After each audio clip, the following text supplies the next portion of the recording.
اللہ تعالیٰ نے انسان کی فطرت میں حرص رکھی ہے کہ وہ بہتر سے بہتر اور زیادہ سے زیادہ کی جستجو میں رہتا ہے۔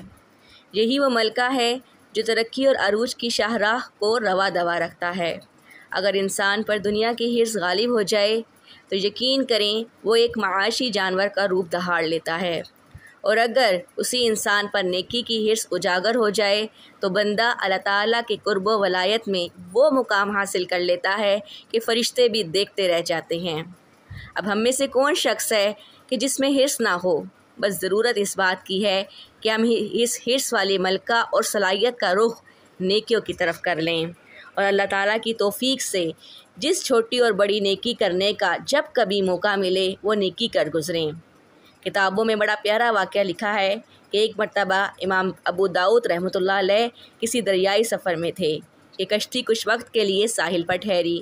جب روانہ ہونے لگی تو ساحل پر کھڑے کسی شخص کو چھینک آئی، جس پر اس نے الحمدللہ ہی کہا۔ امام ابو داؤد رحمۃ اللہ علیہ نے الحمدللہ سنا اور کشتی چل پڑی۔ اب ان کے دل میں یہ جذبہ پیدا ہوا کہ مجھے بھی اس کے جواب میں یرحمک اللہ کہنا چاہیے تھا، لیکن اتنی دیر میں کشتی ساحل کو چھوڑ کر اپنی منزل کی طرف روانہ ہو چکی تھی۔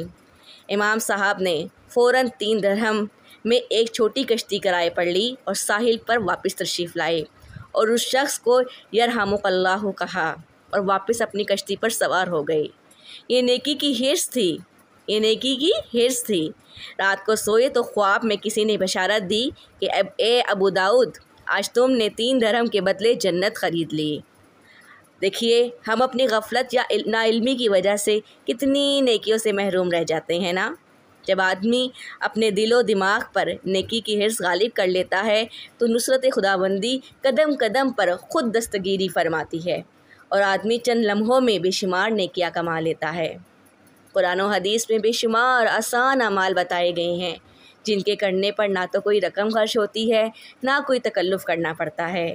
دیکھیے ماؤں بہنوں بیٹیوں تمام سننے والوں، آپ دیکھیے بازار میں جاتے وقت چوتھا کلمہ پڑھ لیا جائے تو 10 لاکھ نیکیاں نامہ اعمال میں لکھ دی جاتی ہیں۔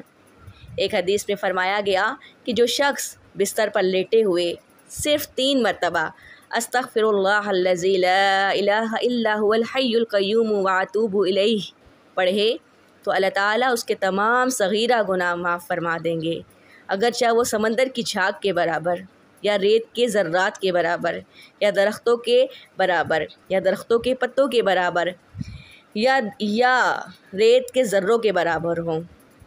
اللہ اکبر کبیرہ، یا دنیا کے دنوں کی تعداد کے برابر کیوں نہ ہو، اللہ کی رحمت سے کوئی بعید نہیں، کچھ دور نہیں کہ اخلاص دل سے کیا جانے والا استغفار تمام صغیرہ گناہوں کو معاف کروا دیتا ہے۔ نبی کریم صلی اللہ علیہ وآلہ وسلم نے ہر مسلمان کو نیکی کا حریص بننے کے لیے ارشاد فرمایا کہ کسی بھی نیکی کو حقیر مت سمجھو۔ مطلب یہ ہے کہ نیکی کو معمولی سمجھ کر اس سے نہ رکو، بلکہ جس وقت بھی ہو سکے چھوٹی بڑی نیکی کا موقع ملے اسے کر گزریں۔ دیکھیے آدمی اس کو بجا لائے، ہر نیکی کو بجا لائے کہ جب کل روز قیامت اعمال تو لے جائیں گے تو میزان عمل میں ایک ایک نیکی کی قدر معلوم ہو جائے گی۔ آئیے ہم سب مل کر اپنی زندگی میں خود پر نیکی کی حرص کو غالب کریں، نیکیاں جمع کرنے کا شوق پیدا کریں۔ ہمارے اندر حرص ہو تو اچھے کاموں کی ہو، نیک اعمال کی ہو، ہر نیکی کو چھوٹا سمجھ کر چھوڑنا نہیں ہے۔ نہ جانے کون سی نیکی میری اور